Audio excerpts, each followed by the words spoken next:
Breaking news చూస్తున్నాం. తెలంగాణ రాజకీయాల్లో కాంగ్రెస్ పార్టీకి వ్యతిరేకత మళ్లీ రాజకీయ చర్చ మొదలైంది. కాంగ్రెస్ లో పార్టీపై కన్నేసిన గులాబీ బాస్ రేవంత్ రెడ్డి నచ్చని నేతలపై ఫోకస్ పెంచారు. ఇటీవల కాంగ్రెస్ పార్టీని విమర్శించిన సీనియర్ నేత జీవన్ రెడ్డిని బీఆర్ఎస్ లోకి ఆహ్వానించడంతో కాంగ్రెస్ లో అంతర్గతంగా కలవరం నెలకొంది. మొత్తంగా తాజా పరిణామాలు తెలంగాణ రాజకీయాల్లో పార్టీ మార్పులు, అంతర్గత అసంతృప్తి అంశాలు మళ్లీ హాట్ టాపిక్ గా మారాయి. ముఖ్యంగా కేసీఆర్ చర్యలు, రేవంత్ రెడ్డి నాయకత్వంపై అసంతృప్తి ఉన్న కాంగ్రెస్ నేతలపై ఫోకస్ పెట్టడం చర్చనీయాంశంగా మారింది. తెలంగాణలో కాంగ్రెస్ అధికారంలోకి వచ్చిన తర్వాత సీఎం రేవంత్ రెడ్డి పనితీరు, నిర్ణయాలపై కొందరు కాంగ్రెస్ సీనియర్ నేతలు అసంతృప్తిగా ఉన్నట్లు రాజకీయ వర్గాల్లో చర్చ జరుగుతోంది. ఈ అసంతృప్తిని గమనించిన కేసీఆర్ వ్యూహాత్మకంగా ముందుకెళ్తున్నారనే అభిప్రాయం వ్యక్తమవుతోంది. ఎమ్మెల్యే పోచారం శ్రీనివాసరెడ్డి ముఖ్యమంత్రి రేవంత్ రెడ్డి సర్కారుపై బహిరంగంగా తీవ్ర విమర్శలు చేశారు. ఈ వ్యవహారంపై కూడా కేసీఆర్ ఫోకస్ పెట్టినట్లు కనిపిస్తోంది.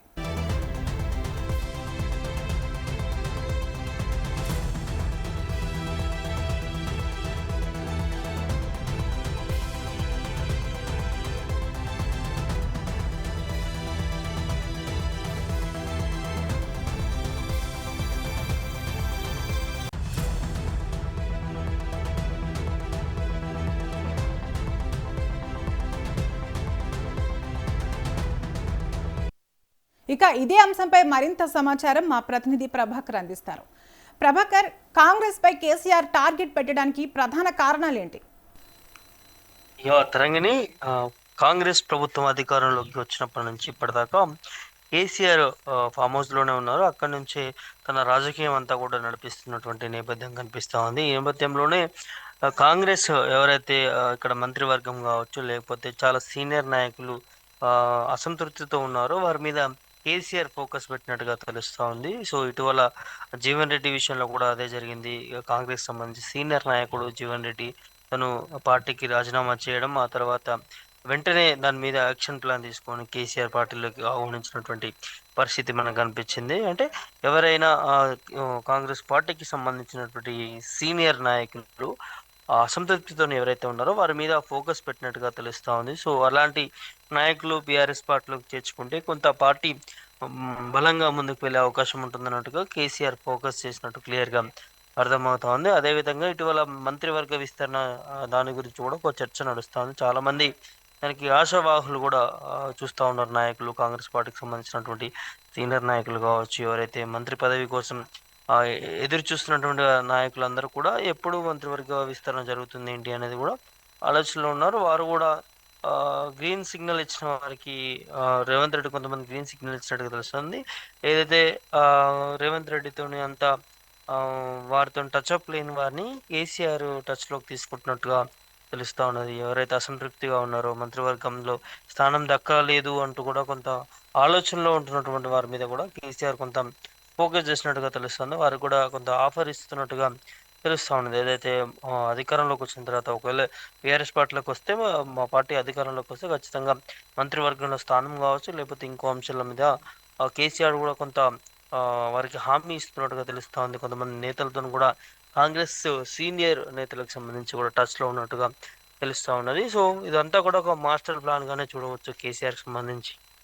ఏదైతే 2.5 ఏళ్ళు అవుతుంది కాంగ్రెస్ ప్రభుత్వం మీద నెగిటివ్గా వస్తున్నటువంటి వార్తలు కావచ్చు, ఇటు ప్రజలకు సంబంధించి కావచ్చు, ఇవన్నీ కూడా ఫామ్ హౌస్ నుంచే కేసీఆర్ మొత్తం కూడా రాజకీయం నడిపిస్తున్నటువంటి అంశం చూస్తూ ఉన్నాము. సో ఇటీవల కొంతమంది కాంగ్రెస్ నేతలు కూడా అసంతృప్తిగా ఉన్నట్టుగా తెలుస్తుంది. అది వారు తర్వాత కూడా ఏ పార్టీలోకి వెళ్ళాలనే దాని మీద కూడా చర్చలు కూడా నడుస్తున్న పరిస్థితి. రీసెంట్గా జీవన్ రెడ్డి విషయంలో కూడా అదే జరిగిందని చెప్పుకోవచ్చు. అయితే నిన్న ఏదైతే పోచారం శ్రీనివాసరెడ్డికి సంబంధించి డైరెక్ట్గా ముఖ్యమంత్రి రేవంత్ రెడ్డి అదేవిధంగా మంత్రుల మీద కొన్ని ఘాటు వ్యాఖ్యలు చేసినటువంటి పరిస్థితి మనకు కనిపించింది. నేను గతంలో మినిస్టర్గా పనిచేశాను, ఇప్పటివరకు కూడా ఇట్లా ఫోన్ చేస్తే అట్లా లిఫ్ట్ చేసే సందర్భాలు ఉన్నాయి, కానీ ఒక 20 సార్లు ఫోన్ చేస్తే కూడా మంత్రులు, ఎమ్మెల్యేల ఫోన్లు ఎందుకు లేబట్టారు, మేము అక్కడ నియోజకవర్గాల అభివృద్ధి కోసమే కదా ఫోన్లు చేసేదంటూ కూడా డైరెక్ట్గా మంత్రివర్గంలో ఉన్నటువంటి మంత్రుల పైన కావచ్చు, ఎమ్మెల్యేల పైన కావచ్చు కొంత పోచారం శ్రీనివాసరెడ్డి ఘాటు వ్యాఖ్యలు చేసినటువంటి సందర్భం కనిపిస్తూ ఉంది. సో తను కూడా మరి కాంగ్రెస్ పార్టీలో ఉంటాడా లేకపోతే బయటకు వస్తారా అనే చర్చ కూడా నడుస్తూ ఉంది సోషల్ మీడియాలో. అదంతా కూడా డైరెక్ట్గా ఒక వీడియో రికార్డ్ చేసి అది ఫోన్లో ఆ లోకల్ సంబంధించినటువంటి పోలీస్ ఆఫీసర్తో మాట్లాడుతున్నటువంటి సన్నివేశం అదంతా కూడా ఎందుకు వీడియో తీయాల్సి వచ్చింది, అదేవిధంగా దాన్ని ఎందుకు సోషల్ మీడియాలో పెట్టాల్సి వచ్చింది. సో ఇదంతా కూడా ఎందుకంటే పోచారం శ్రీనివాసరెడ్డిని కాంగ్రెస్ పార్టీ సైడ్ కార్నర్ చేసిందా, ఎందుకంటే ఎన్ని విషయాల్లో కూడా ఇటు నియోజకవర్గాల అభివృద్ధి విషయంలో కావచ్చు, పలు అంశాల మీద కూడా మాట్లాడే ప్రయత్నం చేస్తా ఉన్నా కూడా ఎవరు కూడా తనకి టైం ఇవ్వట్లేరు. దాంతోపాటు ఫోన్ చేస్తే కూడా లిఫ్ట్ చేయట్లేదు. అదంతా కూడా తను డైరెక్ట్గా ఇండికేషన్ ఇస్తున్నాడు కాంగ్రెస్ పార్టీకి అనేది కూడా చర్చ నడుస్తూ ఉన్నది. సో ఇటు జీవన్ రెడ్డి లాంటి వాళ్ళు కావచ్చు, అదేవిధంగా క్యాబినెట్ స్థానంలో మాకు మంత్రి పదవి రాకపోవచ్చు అనే వాళ్ళు కూడా, సీనియర్ నేతలు కూడా సో చూస్తున్న పరిస్థితి. సో ఎవరైతే ఇలా అసంతృప్తితో కాంగ్రెస్ పార్టీ నుంచి బయటికి రావాలని అనుకుంటున్నారో వారి మీద కేసీఆర్ ఫోకస్ పెట్టినట్టుగా తెలుస్తూ ఉన్నది. వారితో కూడా కొన్ని చర్చలు జరిపే ప్రయత్నం అయితే జరుగుతూ ఉన్నది. చూడాలి మరి కేసీఆర్ వ్యూహం పనిచేస్తుందా, లేకపోతే కాంగ్రెస్ పార్టీ నుంచి ఎవరైతే సీనియర్ నాయకులు ఉన్నారో పార్టీ నుంచి బయటకు వచ్చే వారి మీద ఫోకస్ పెట్టి వారిని పార్టీలో చేర్చుకొని ఈ విధంగా ముందుకు పోతారనేది చూడాల్సినటువంటి అవసరం ఉన్నది. అయితే జీవన్ రెడ్డి విషయంలో ఏదైతే జరిగిందో ఇప్పుడు పోచారం శ్రీనివాసరెడ్డి విషయంలో కూడా అదే జరుగుతుందా ఏంటి అనేది కూడా తెలియదు. మరి ఒకవేళ పోచారం శ్రీనివాసరెడ్డి బీఆర్ఎస్ పార్టీలో జాయిన్ అవుతారా లేదా లేకపోతే వేరే కాంగ్రెస్ పార్టీలోనే కంటిన్యూ అవుతారా ఏంటి అనేది కూడా చూడాల్సినటువంటి అవసరం ఉన్నది. ఎందుకంటే తను పార్టీ మారాడు అప్పుడే, బీఆర్ఎస్ పార్టీ నుంచి కాంగ్రెస్ పార్టీలోకి వెళ్ళినటువంటి సందర్భం, మళ్ళీ అదే పార్టీలోకి వెళ్తాడా లేకపోతే ఇదే పార్టీలోనే ఉంటాడా అనేది చూడాలి. కానీ మొత్తానికైతే సోషల్ మీడియాలో ఆ వీడియో వదలడంతోనే అదంతా కూడా చర్చకు దారితీస్తూ ఉంది. పోచారం శ్రీనివాసరెడ్డి కూడా సైడ్ కార్నర్ అయ్యే అవకాశం ఉన్నట్టుంది. దాని మీద కూడా కేసీఆర్ ఫోకస్ పెడతాడు అంటూ కూడా వార్తలు అయితే వస్తున్నటువంటి సందర్భం కనిపిస్తూ ఉంది తరంగని. ప్రభాకర్, రేవంత్ రెడ్డి నాయకత్వం కాంగ్రెస్ లో అసంతృప్తికి దారి తీస్తుందా అని అనుమానాలు వ్యక్తమవుతున్నాయి. ఇది ఎంతవరకు నిజమంటారు? అంటే కాంగ్రెస్ అంటేనే పదవుల కోసం కొట్లాట అనేది గత 30-40 సంవత్సరాల నుంచి కూడా పార్టీకి తరచుగా వస్తున్నటువంటి పేరు అని కూడా చెప్పుకోవచ్చు. చాలామంది ఆశావాహులు ఉంటారు, చాలామంది సీనియర్ నాయకులు ఉంటారు పార్టీ కోసం పనిచేసేవారిని. సో అందులో ముఖ్యంగా కీలకంగా ఉన్నటువంటి నాయకులకి కొంత గుర్తింపు రావట్లేదంటూ కూడా ఇటీవల చర్చలు నడుస్తూ ఉన్నాయి. ముఖ్యమంత్రి రేవంత్ రెడ్డి స్థానంలో సీనియర్ నాయకులను పట్టించుకోవట్లేరు, కొత్త కాంగ్రెస్ పాత కాంగ్రెస్ అనే విధంగా కూడా పార్టీలో నడుస్తున్న చర్చ అయితే అనిపిస్తూ ఉన్నది. సో ఈ నేపథ్యంలోనే ఈ సీనియర్ నాయకులని ముఖ్యమంత్రి రేవంత్ రెడ్డి సైడ్ కార్నర్ చేసి తను రూట్ క్లియర్ చేసుకుంటున్నాడు అనే అది కూడా వినిపిస్తూ ఉన్నది. రానున్న ఎన్నికలకు సంబంధించి కూడా ఇప్పుడు రీసెంట్గా జగ్గారెడ్డి కావచ్చు, అదేవిధంగా చాలామంది నాయకులు, కీలక నాయకులు కూడా అసెంబ్లీ ఎన్నికల్లో ఓడిపోయినటువంటి పరిస్థితి. వారు గెలిచుంటే మాత్రం ముఖ్యమంత్రిగా వేరే వ్యక్తి ఉండేవారంటూ కూడా కొంత గతంలో అసెంబ్లీ ఎన్నికలు ముగిసిన తర్వాత కూడా కొంత చర్చ నడిచింది కాంగ్రెస్ పార్టీ సీనియర్ నాయకులకు సంబంధించి. వారందరూ కూడా జగ్గారెడ్డి లాంటి వాళ్ళు కావచ్చు, హనుమంతరావు లాంటి వాళ్ళు కావచ్చు, సో చాలామంది కీలక నాయకులు అసెంబ్లీ ఎన్నికల్లో ఓడిపోవడంతో సో ఇవాళ రేవంత్ రెడ్డి ముఖ్యమంత్రి అయ్యాడు. కానీ అట్లాంటి నాయకులు అయి ఉంటే ఖచ్చితంగా వేరే వాళ్ళు అయ్యేవారు అనే చర్చలు కూడా వచ్చాయి.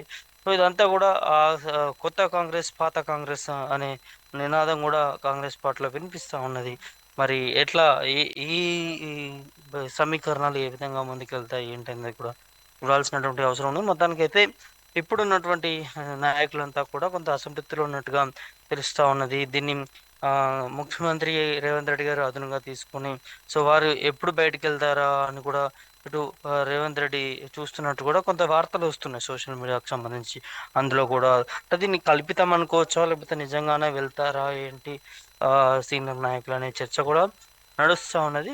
సో మొత్తానికైతే జీవన్ రెడ్డి దారిలోనే మరి కొంతమంది నేతలు కూడా వెళ్ళే అవకాశం ఉన్నట్టుగా క్లియర్గా స్పష్టమవుతా ఉన్నది. మరి వాళ్ళు ఎవరు ఏంటి అనేది కూడా ఖచ్చితంగా మరి కొద్ది రోజులుగా తెలిసే అవకాశం ఉంటుంది.